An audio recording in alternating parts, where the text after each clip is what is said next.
φωτιές. Πόσες στιγμές μου γίνανε θάλασσες κι αυτές.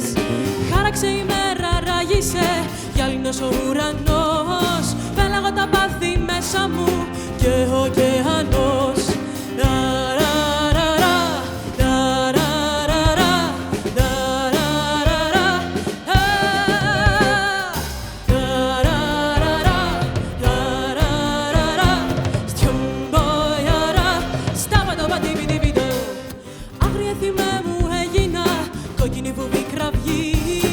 Όλους τους θεούς φωνάζω, σ' ουρανό και γη.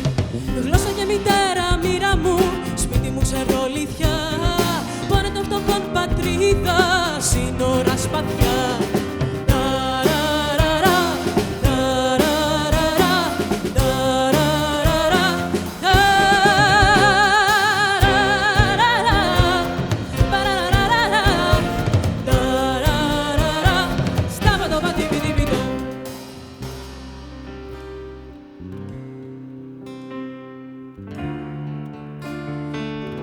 Στη σιωπή κράτησα κρυφά πρόσωπα, εικόνες.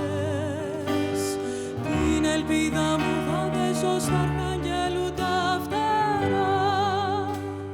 Κι όλες οι φωνές δάκρυ στα νερά γίναν στους αιώνες.